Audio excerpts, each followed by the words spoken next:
Agora uma questão de Caldas Novas, Goiás. A inflexibilidade tem relação direta com a rigidez pensênica. Estamos prestes a ver o povão eleger um presidente com tais características. Poderia comentar? Era uma questão inevitável, né? Conforme o tema. Não, repete aí. Vou repetir, use o microfone. Tá. A inflexibilidade tem relação direta com a rigidez pensênica. Estamos prestes a ver o povão eleger um presidente com tais características. Poderia comentar? Olha, como é que é?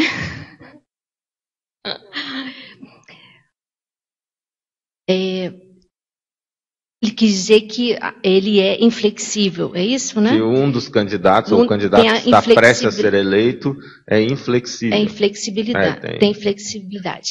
Inflexibilidade. Pois é, eu estou aqui para defender, né, esse traço fardo, mas eu não posso depreciar o inflexível.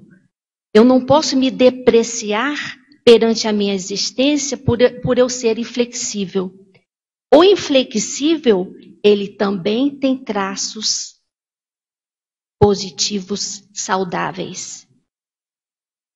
Por exemplo, eu vou fazer essa analogia comigo mesmo para você tirar suas conclusões. Eu posso ser inflexível, mas posso ter responsabilidade, disciplina, poder de decisão, organização. Eu posso ter outros trafores.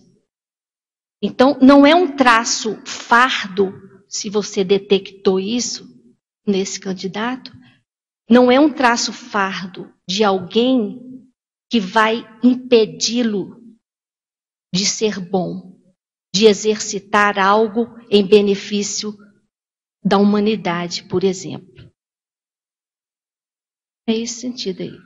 Se me permite complementar, eu vejo o seguinte: a questão é o holopensene que hoje nós estamos imersos dentro, não só no Brasil, mas no mundo de uma forma geral, de inflexibilidade.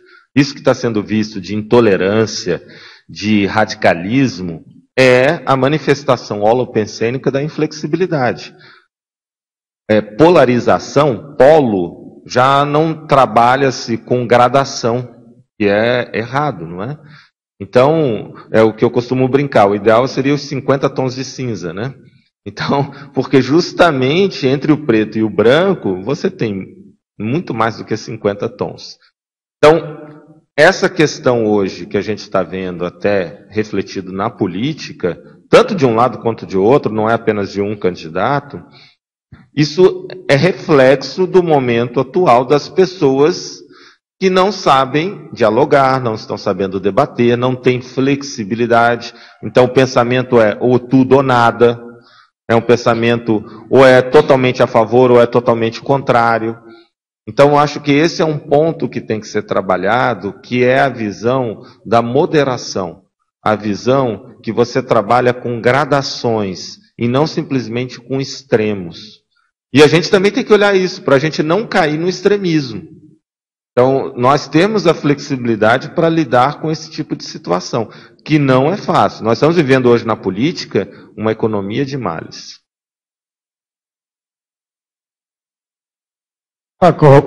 Só para corroborar o que a Ilha falou, realmente, a gente não pode observar a pessoa só por aquilo que ela aparenta, ou seja, um traço fraco dela que aparece. Então, na visão de algumas pessoas, não, ele é inflexível. É inflexível com o quê? Tá? Então, do início, nós já falamos várias coisas. Que a flexibilidade, ele tem outros fatores que você pode, digamos assim, degradar o termo flexibilidade. Mas ela tem que procurar saber também, como já foi dito aqui, o que é de bom que essa pessoa, que aparentemente é inflexível, pode trazer para nós.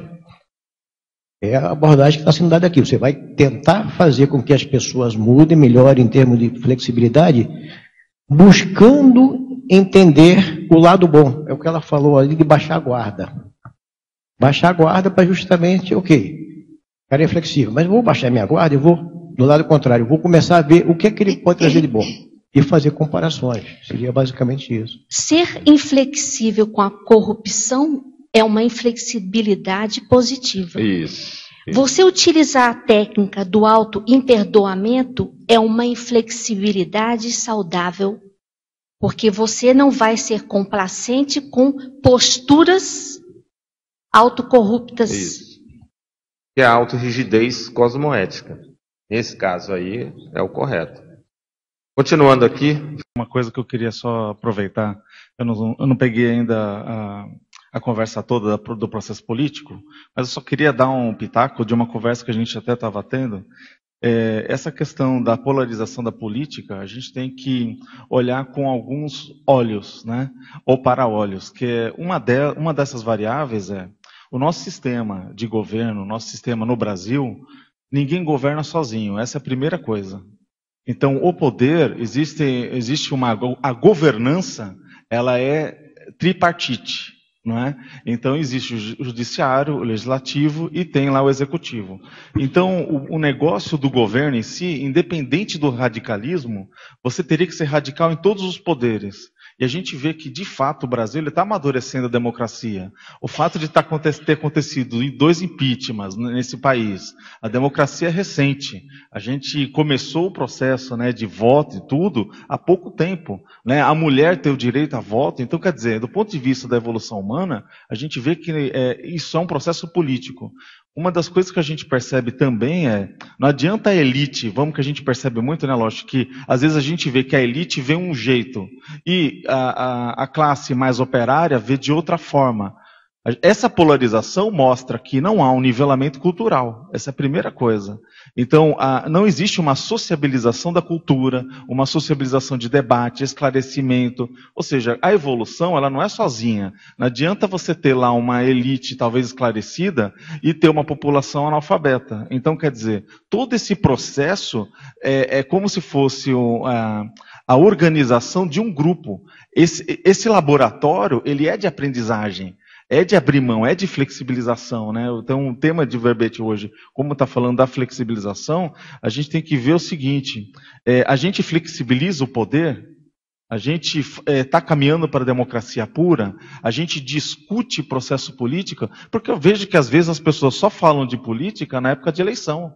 Então, e o resto esquece. Por exemplo, aqui a gente já teve um esforço na nossa comunidade dos 500, né, o grupo dos 500, Conselho dos 500. A gente teve já a situação em que o pessoal aqui da própria Cognópolis foi na Câmara dos Vereadores para aprovar ou barrar ou de alguma maneira se posicionar sobre pontos relevantes para a comunidade, e essa participação do cidadão indo lá na Câmara de vereador, Câmara de deputados, aonde que for, ela é extremamente importante para esse debate político, para a gente de alguma maneira conseguir nivelar o grupo por cima. Ter discussão, diálogo, discussão e justamente a flexibilização, né? Basicamente, a gente tem que ver que esse é um processo de desenvolvimento, né?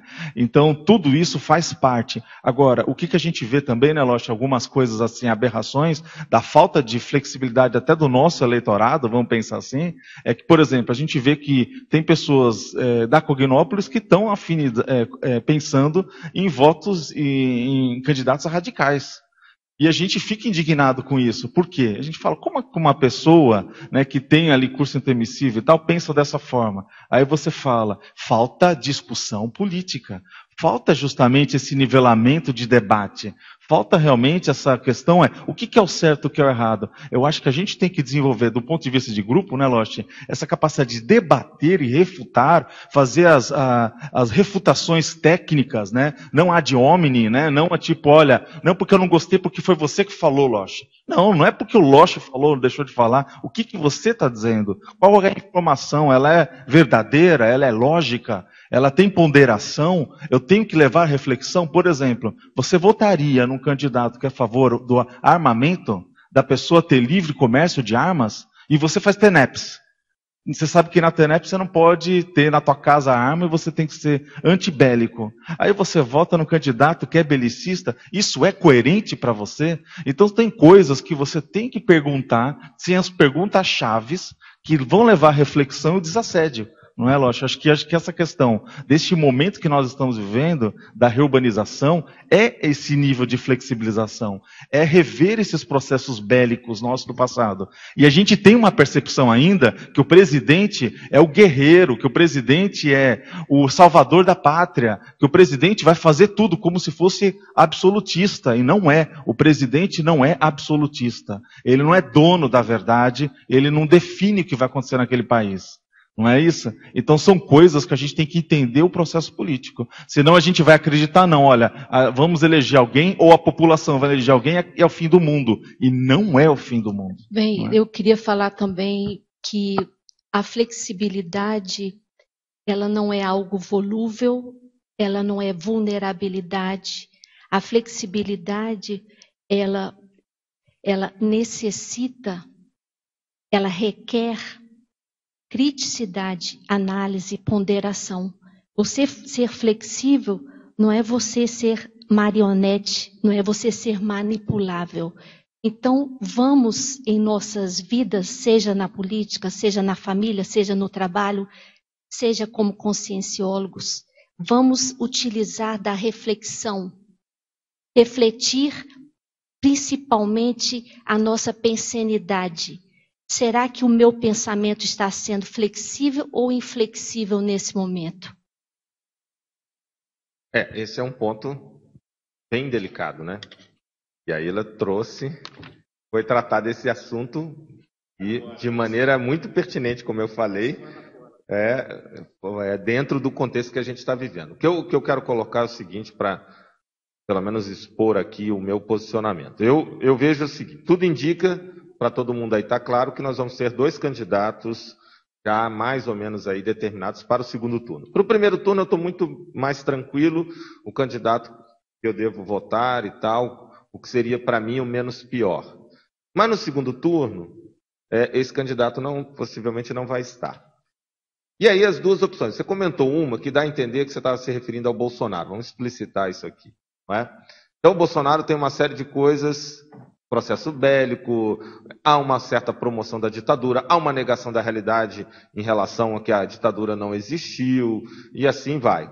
Mas, por outro lado, também, você tem, do ponto de vista do Haddad, com tudo que representa o PT, um nível de corrupção, um nível de chancela de ditaduras, um nível de parceria com as Farc, como também tinha. Então, eu não vejo muita diferença se você colocar o argumento até da TENEPS, porque até agora, por exemplo, o partido do Haddad não deu nada contra a Venezuela, que é uma ditadura, que as pessoas estão fugindo, que as pessoas estão morrendo. E aí eu vou colocar para vocês com toda sinceridade, eu vejo assim, o que se precisa, qual é a escolha de maior discernimento?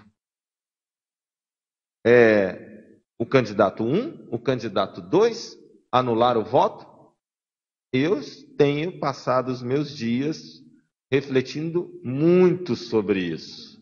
Muito sobre isso. Uma coisa é certa, para mim, eu particularmente aqui não estou fazendo campanha. PT eu não voto. Nunca votei, nunca me iludi com o PT, então isso eu não voto. Agora, essa outra situação, o outro candidato, no caso o Bolsonaro, também vai contra uma série de princípios que eu coloquei, que eu tenho e que eu defendo. Eu conheço ele desde o Rio de Janeiro, porque eu sou do Rio de Janeiro. Minha família, a minha mãe, sempre votou nele, porque ele tem um processo militar, ela tem pensão. Então, eu acompanho o Bolsonaro há muito tempo. Mas para mim, é constrangedor, por exemplo, uma pessoa que eu vi já em entrevista há muito tempo, ainda no Rio, defendendo tortura, né? Defendendo a pena de morte. Então, estou diante disso. E, ao mesmo tempo, anular o voto, será que é meio que tirar o corpo fora? Então, eu coloco para você. Agora, por outro lado, você tem as situações que, às vezes, vai ser a conduta menos pior. Será que é? Será que não é? Então, esse é o grande problema. Eu não acho tão fácil. Veja, daqui a pouco eu vou falar até do curso de autodiscernimento. Eu não sei, neste momento ainda, pode ser que até agora no segundo turno. No primeiro turno eu já estou resolvido. No segundo turno possa ser que tenha uma luz, algo melhor do que fazer. Mas eu estou diante de um impasse. Para mim, é um impasse. O que vai ser o menos pior? Entende?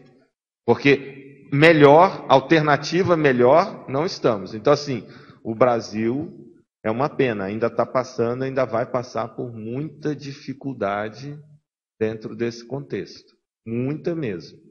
Então, eu vejo aí que é aquela questão das Conselhos, né? Para a gente entender o processo aí da reurbanização extrafísica, as Conselhos, que estão na questão da política. Nós estamos numa situação que você está com nenhuma alternativa, praticamente.